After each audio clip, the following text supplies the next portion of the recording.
go up to the Lord. Come, let's go up to the mountain. He will teach us his ways.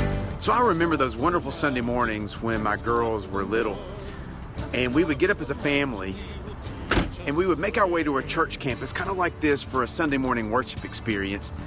But it would seem so often that those Sunday mornings were harder than they really had to be. And what I mean by that is, it seemed like always something would go wrong, like the toast would get burned, or I'd spill coffee on my shirt, or the car wouldn't start, something like that. And so by the time that we made it from our house to the church campus, literally on most Sunday mornings we would be exhausted. I mean, sometimes the thought of being in the mood to worship or being able to worship well was really thrown out the window on the way to the church.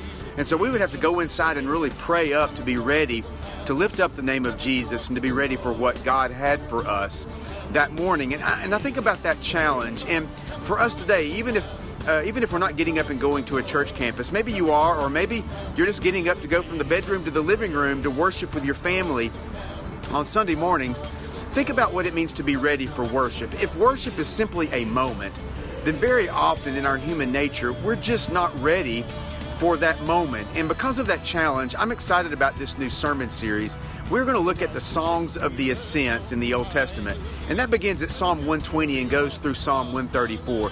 For the next 2 Sundays after Thanksgiving, we're going to be looking at these particular psalms. And what's so special about them is, as the people of Israel would go to Jerusalem to worship, literally they would be singing these psalms on the way to worship. So it was kind of like worship before the worship, and it begins to teach us that maybe worship is more than just the moment. Maybe worship is actually a season, maybe even bigger than that, that worship is all about lifestyle. I mean, think about it.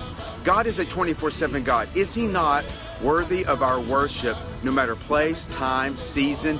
He is worthy, and we're going to be challenged by that as we look forward to a new Christmas season here in 2020. We're going to be looking at these songs as we prepare for worship and celebrating that Jesus has come from heaven to earth. That's what Christmas is all about, and we're going to worship before the worship this year. I hope that you'll join us, whether in person or online. We're going to do this together, and it's going to be great. God bless you, and I hope to see you very soon.